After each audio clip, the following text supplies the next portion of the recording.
Nous passons la parole maintenant à Gilles Laborde, directeur général de Première Vision. Bonjour à tous. Merci Nathalie et merci la Fondation d'entreprise Hermès de m'accueillir ce matin pour parler du textile. Alors le thème qu'on va aborder, c'est celui des matières créatives sous un angle, sous une thématique économico-sociétale. Ce que je vous propose de faire, c'est dans un premier temps de vous présenter rapidement Première Vision, de faire un point sur les marchés et de tracer ensemble trois grands thèmes. Alors qu'est-ce que c'est les matières créatives? Quelque part par rapport à la prise de parole d'Emmanuel avant, on va resserrer le marché sur celui de la mode. En fait, c'est l'idée qu'au sein de la production textile, vous avez à la fois une production destinée à l'habillement commodities, produits de base, et une production textile qui sert la mode, c'est-à-dire qui sert un marché sophistiqué, créatif. La production mondiale, elle est estimée de textile, elle est estimée à 670 milliards de dollars en 2015. On est donc sur un marché absolument immense. Et chez Première Vision, en fait, nous avons décidé de nous positionner par rapport à ce marché sur celui de la mode créative, c'est-à-dire celui où le textile se renouvelle, le textile porte une création. Le marché de la mode, certainement la plupart des consommateurs le voient au travers du travail des marques de mode, au travers du travail des créatifs. Mais il cache souvent celui d'une filière industrielle dans laquelle, à chacune des étapes du processus, la création et une valeur ajoutée créative est apportée. Ces tisseurs, ils travaillent sur les compositions de leurs produits, ils travaillent sur la couleur, sur le dessin, les armures ou les points, ils travaillent sur les mains, sur les finitions. Bref, ils créent des collections. Et ces collections, ils les présentent aux marques de mode dans le cadre notamment de nos opérations. Alors, qui est Première Vision? C'est un acteur historique de son secteur, puisque c'est un salon qui a été créé il y a 45 ans par les tisseurs lyonnais. Aujourd'hui, c'est une société qui organise des événements, donc des salons de matières pour les marques de mode. Alors, nous sommes leader mondial. Et nous rassemblons maintenant, au-delà du textile ou du tissu, l'ensemble des matières qui sont destinées au marché de l'habillement, de la maroquinerie et de la chaussure. Nous organisons 12 rendez-vous par an en France et à l'étranger. Alors, notre événement leader, c'est Première Vision Paris. Il se tient 2 fois par an, en février et en septembre, au parc de Villepinte. Et il rassemble environ 2000 exposants internationaux. Ces 2000 exposants, nous les rangeons dans 6 catégories de métiers. Fil et fibres, tissu, cuir, dessin textile, qui correspond à des gens qui créent des motifs, composants, qui rassemblent les boutons, les zips, les boucles de ceinture, et la confection à façon. Donc ce sont les 6 métiers qui sont présents sur notre opération. Et Première Vision Paris rassemble environ, à chaque édition, 60 000 visiteurs, avec un niveau d'international extrêmement élevé, puisque 2/3 de nos visiteurs sont étrangers. Au-delà, nous sommes aussi présents dans d'autres villes européennes ou internationales, comme vous le voyez à l'écran. Et puis, depuis septembre dernier, nous avons lancé une plateforme digitale qui s'appelle la Marketplace Première Vision, qui permet à nos exposants de présenter toute l'année en ligne leurs collections à leur communauté. Alors, Première Vision, ce n'est pas un salon tout à fait comme un autre, parce qu'il a un certain nombre de valeurs différenciantes. La première, c'est une offre sélectionnée. Et ça, nous sommes les seuls au monde à faire ça. Et ça rejoint le concept des matières créatives. Donc nous sélectionnons tous les exposants qui sont présents sur nos salons selon 2 grands critères. Le premier, c'est le critère du produit, c'est-à-dire la capacité de l'entreprise à créer des nouveaux produits, des nouveaux textiles, et à les renouveler toutes les saisons. Le deuxième critère, c'est la capacité à servir un marché de la mode qui est un marché complexe, sophistiqué. Nous avons des investissements importants en information mode qui sont destinés à nos exposants et à nos visiteurs. À titre d'exemple, chaque édition, nous recevons 16 000 tissus dans nos bureaux et nous en présentons 5 000 sur notre salon. Puis un fort investissement dans le contenu, donc contenu mode au premier chef, mais aussi expositions, conférences, masterclass, etc. Et enfin, une dimension internationale très grande, à la fois chez nos exposants et chez nos visiteurs, bien sûr.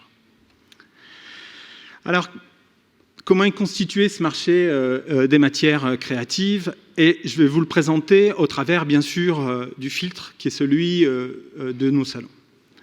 Et vous avez là, à l'écran, la répartition par métier des tisseurs de Première Vision Paris. Vous avez à gauche l'ensemble des tisseurs, à droite les Français, et puis j'ai mis au centre du graphique les métiers qui représentent plus de 10%. Alors qu'est-ce qu'on voit? C'est qu'il y a un biais très fort entre la représentation des métiers sur Première Vision, on va dire les matières pour une mode créative, et celui qui serait la représentation ou la distribution du textile dans le monde.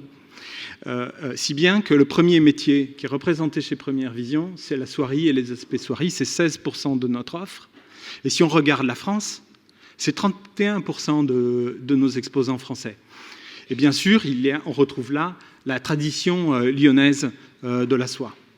Le tailoring, qui regroupe les produits en laine coton, on va dire pour le tailleur, le manteau, etc., est presque absent de France. Et là, c'est clairement lié à la disparition ou quasi-disparition de l'industrie textile lainière française. La maille ou le sport sont très importants et ils sont liés certainement à la recherche du consommateur de confort et aussi à l'innovation. High Fancy, lui, regroupe typologie de produits liés à la très haute fantaisie. On y mettrait le tweed, le Chanel, etc. Et c'est 10% de l'offre de Première Vision. Et puis, en dehors du cercle, mais quand même avec un chiffre très important, vous voyez que la dentelle et les broderies représentent 9% de notre offre, alors qu'elle est extrêmement mineure à l'échelle mondiale, et 21% chez les Français, puisqu'on a là l'histoire et la tradition de la dentelle de Calais et de Caudry. Ici, je vous présente une courbe qui focus sur les 800 tisseurs qui sont présents chez Première Vision sur les 2000 exposants que nous avons. Et vous avez là la répartition entre les tisseurs européens et les tisseurs internationaux. Première Vision a ouvert son salon aux pays extra-européens en 2002. Septembre 2002, c'est l'arrivée des premiers pays extra-européens et le premier pays à arriver, c'est le Japon. Le Japon qui arrive avec un textile sophistiqué, différent, culturellement différent. Mais aussi arrivent les leaders turcs. Et puis progressivement, je dirais très rapidement, arrive la Corée, puis un petit peu plus tard, Taïwan. Et la Chine, elle, rentre chez Première Vision en 2009. Et Emmanuel faisait référence à l'aspect massif de la Chine. On estime que la Chine, c'est 50 à 55% de la production textile mondiale. Aujourd'hui, il y a un petit peu moins de 30 tisseurs sur les 800 sur Première Vision. Et au-delà, en fait, l'offre extra-européenne, elle représente 35% de nos tisseurs. Tout ça pour dire que les matières créatives, elles sont dominées encore par l'Europe. Si maintenant on focus à l'intérieur de l'Europe, et si je rajoute à l'Europe la Turquie, vous voyez là la courbe sur la même période 2002-2018 d'évolution du nombre d'entreprises sur les principaux pays. Ce qui est remarquable, étonnant peut-être, c'est l'extraordinaire stabilité de l'Italie. En effet, sur cette longue période, grosso modo, on reste autour de plus de 300 tisseurs italiens sur Première Vision. La France, elle recule fortement. Elle passe de 160 à environ 70 tisseurs. Mais depuis 2010, cette courbe, elle est stable. Et l'Espagne et le Portugal, vous voyez, restent globalement assez stables à un niveau bien plus bas sur l'ensemble de la période. Enfin, la Grande-Bretagne, mais aussi l'Allemagne et la Suisse, que j'ai pas mis sur la courbe pour la rendre lisible, sont en très très fort retrait. Emmanuel disait l'Allemagne est un grand pays de textile, oui, mais pas de mode. Enfin, j'ai introduit la Turquie dans cette courbe parce que la Turquie est très importante dans le dispositif textile. La production de textile turc est à elle seule l'équivalent de l'ensemble de l'Union européenne. Donc c'est un pays majeur qui donc rentre en 2002 chez Première Vision et qui aujourd'hui représente un petit peu moins de 100 entreprises. Et ça semble être relativement stable, c'est-à-dire que la maturité produit s'est faite. Voilà, on devrait rester sur ces niveaux-là encore. Alors, est-ce qu'on assiste à une relocalisation des productions ? Nos chiffres ne le montrent pas, ni les statistiques économiques, malheureusement. Alors, je dirais qu'après des années de délocalisation, cependant, la fuite vers l'Asie semble s'être arrêtée. C'est vrai, le textile, et le textile français en particulier, recrée aujourd'hui des emplois. La recherche par les marques de mode d'un time to market plus court, la prise de conscience environnementale, elle favorise peut-être une production, ou certainement une production au plus près des donneurs d'ordre, mais il n'est pas sûr que la France soit capable d'en tirer profit. Alors, je vous ai parlé de vous présenter 3 grandes tendances. Voici la première, et c'est celle qui figure clairement en tête de liste de la structuration du marché, c'est l'accélération des rythmes de collection. Alors, qu'est-ce que ça veut dire ? Ça veut dire qu'avant, on faisait 2 collections par an, qu'aujourd'hui, au minimum, il y a 4 collections, il y en a souvent 6, et à l'extrême, chez Zara, vous avez des nouveaux produits tous les 10 jours en boutique. Et la filière textile, elle a beaucoup de difficultés à s'adapter à cette accélération du rythme des collections, parce que ses conséquences sont la fragmentation des commandes et le besoin par les marques de mode de voir des nouveautés produites tout au long de l'année. Et pour ça, il faut des usines plus flexibles, il faut être capable de produire des séries plus courtes et il faut des processus de création, de collection en continu. Et c'est très difficile, à la fois parce que certaines typologies de produits ne peuvent pas s'adapter à ça, et d'autre part parce que la création a besoin de temps. Notre constat, c'est que finalement, c'est le métier des imprimeurs qui aujourd'hui a réussi à le mieux s'adapter à cette évolution. La révolution technologique de l'impression digitale, qui vient compléter, parfois se substituer à l'impression au cadre ou au rotatif, a permis de trouver une nouvelle forme de flexibilité industrielle et a permis à ce segment de marché de se redévelopper. Et ce n'est pas pour rien qu'on constate dans les magasins qu'il y a énormément d'imprimés, toujours. Autre grande tendance est un sujet certainement plus structurant, plus moyen-long terme, c'est celui de la responsabilité environnementale et sociale, ce qu'on appelle le RSE. Emmanuel le disait, je le répète aussi parce que on l'entend partout, la mode est accusée d'être le deuxième industrie la plus polluante de la planète derrière le pétrole.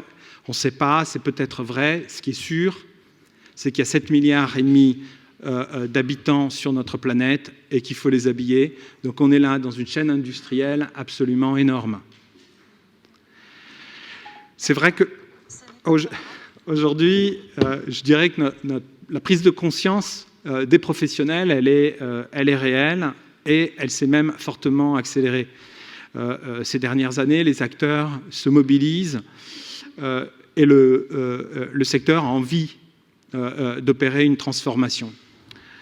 Le rôle de Première Vision dans tout ça, c'est celui d'éveiller les consciences, d'informer, de valoriser les bonnes pratiques. Ce sujet, nous l'adressons dans un programme que nous avons appelé la Smart Création. C'est l'idée que les textiles peuvent être à la fois durables, mais aussi créatifs. Alors sur le sujet du RSE, moi, je voudrais immédiatement sortir de tout débat idéologique, bien sûr, et d'être très factuel. Et voici des pistes de travail sur lesquelles l'industrie textile travaille aujourd'hui. Alors, il y a le sujet des matières. Et c'est probablement le sujet le plus idéologique, pour le coup. Est-ce que le coton bio, est-ce qu'il n'y a pas de coton ? Qu'en est-il des fibres artificielles ou des fibres synthétiques, des fibres recyclées, le polyester recyclé, le polyamide recyclé? Que vaut le lin? Que vaut la laine dans tout ça, puisque c'est une fibre animale? Et là, il y a des débats sans fin sur ce sujet, et des débats souvent très idéologiques. Il y a un autre sujet, c'est la traçabilité. Alors lui, il n'est pas tant idéologique que technique, puisqu'on est sur une filière dans laquelle les processus industriels s'enchaînent. Fibres, filature, tissage. Et à chaque étape de ce processus industriel, on a un mélange qui peut s'opérer des matières. Donc comment on fait pour tracer ? Il y a un sujet, c'est celui de la production, bien sûr, et à chercher à produire plus propre. Et là, je dirais, les normes qui ont été imposées il y a des années par notamment REACH permettent une meilleure gestion des produits chimiques, de l'eau, des déchets. Et enfin, il y a l'environnement social. Et c'est un aspect qui peut-être concerne moins les usines européennes et concerne plutôt l'aval, c'est-à-dire la confection qui, elle, emploie encore, avant que les machines aient remplacé les hommes, emploie encore énormément de monde dans les pays notamment asiatiques. Alors chez Première Vision, nous analysons ce sujet à 3 niveaux. On a créé 3 blocs, si je puis dire ainsi. Il y a celui le plus haut, c'est celui de l'entreprise. Et là, nous, on regarde les aspects sociaux, éthiques et environnementaux des entreprises. Celui de la production, et là, on regarde la traçabilité, les processus de finition et les processus de teinture. Et le niveau le plus bas, là, nous regardons l'assortiment produit, on regarde le produit, les collections de nos exposants et notamment, on s'attache à regarder s'ils utilisent des matières recyclées, des matières régénérées ou renouvelées, des matières organiques, mais aussi des matériaux alternatifs, parce qu'il y a une recherche qui s'opère aujourd'hui sur essayer de trouver des nouveaux matériaux qui pourront rentrer dans cette industrie du textile. Et globalement, on peut dire que l'ensemble des acteurs que nous représentons chez Première Vision ont bien amorcé ces changements. Parfois, les entreprises n'ont pas eu le choix, parce que ces changements, ils ont été imposés par les normes ou les régulations nationales ou européennes. Et nous essayons donc, dans le cadre de nos opérations, de valoriser auprès du marché, auprès des professionnels, des marques de mode, les initiatives qui sont celles des entreprises que nous représentons. Ce sujet donc est une thématique long terme et peut-être les tisseurs européens sont les plus avancés. Cependant, en Asie, on constate cette prise de conscience, elle est aussi réelle. En Chine en particulier, on voit des investissements absolument énormes dans des nouvelles unités de production qui sont au niveau des standards internationaux les plus élevés et souvent plus élevés encore que ceux qu'on a en Europe. Donc c'est au niveau de la planète aujourd'hui que se déploie cette préoccupation. Alors, troisième et dernier thème que j'ai voulu plus comme un focus marché et ici évoquer une tendance qui a permis au textile d'être plus technologique. Alors, ce sont les passerelles qui existent entre le sport performance et la mode. Les grandes marques de sport, en fait, ont poussé les industriels à innover pour permettre aux athlètes de courir plus vite, pour permettre aux nageurs de nager plus vite, bref, pour améliorer la performance et aussi améliorer le confort de la pratique du sport. Et donc, sous l'effet d'une augmentation de la pratique de sport à un niveau mondial, ces innovations, elles sont dorénavant disponibles pour tous. Et les acteurs de la mode, ils ont vu là clairement des nouvelles opportunités business. Je pense que la meilleure illustration récente, c'est la sneakers. Et dorénavant, elle est présente dans l'ensemble des collections des marques de sport, chez Weston ou chez Church. Messieurs, aujourd'hui, vous pouvez acheter des baskets. Et certaines marques sont clairement allés plus loin. Uniqlo a développé des lignes de sport complètes.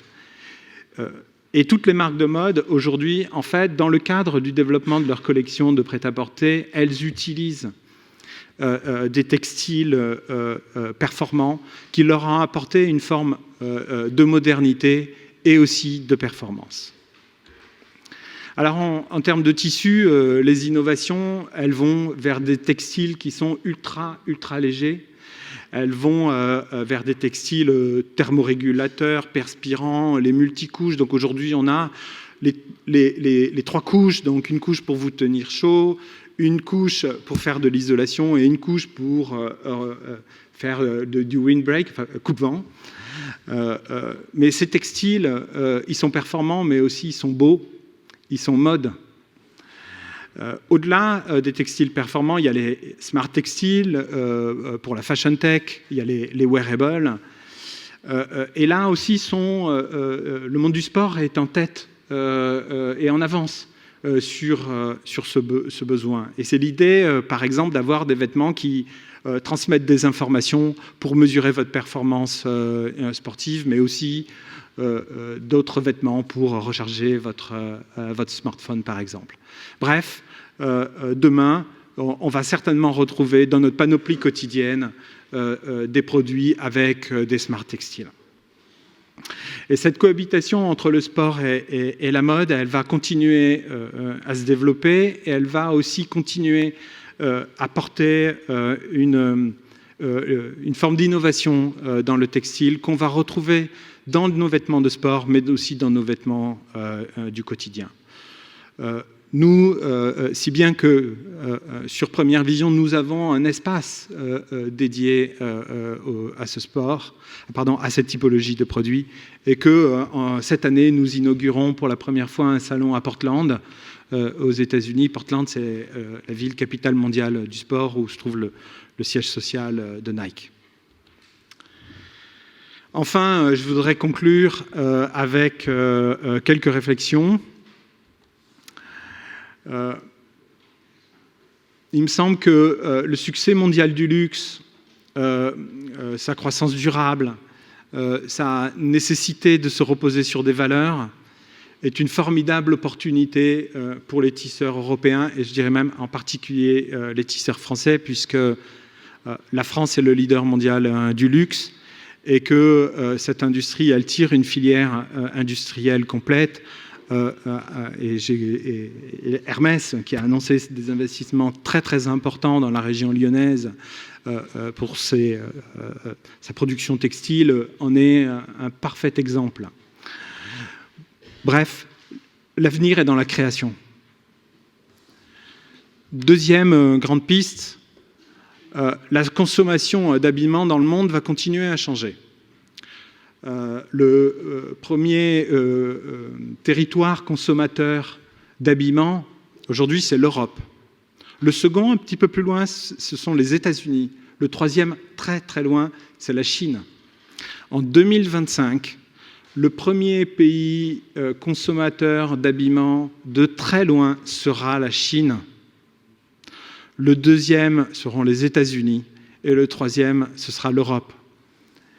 Le marché chinois va se sophistiquer et il va se segmenter avec l'émergence d'une classe moyenne et supérieure extrêmement importante. Les marques chinoises vont se développer, elles vont se sophistiquer, elles vont se segmenter. Elles vont donc aussi être à la recherche de matières créatives. Moi, je vais régulièrement en Chine et je peux vous dire que je suis stupéfait dans certaines régions de voir le look des Chinois qui n'envient rien au look branché des Japonais, qu'on ne retrouve pas aux États-Unis. C'est le deuxième point. Le troisième point, ce sont les nouvelles valeurs de la mode. Le RSE, la traçabilité, le local sont des valeurs que de nombreuses nouvelles marques de mode adoptent nativement. Une génération de nouvelles marques aussi qui recherchent du Made in France. Et c'est encore une opportunité pour les entreprises françaises. Malheureusement, parce que je conclurai sur un mais, il me semble que la distribution de valeur au sein de la chaîne de la mode n'est pas homogène. Le textile ne bénéficie pas aujourd'hui d'assez de valeur pour financer son innovation et son développement. Et ça, c'est un frein à venir devant nous important pour pouvoir revenir de manière significative des investissements, en particulier en France. Voilà, je vous remercie de votre attention.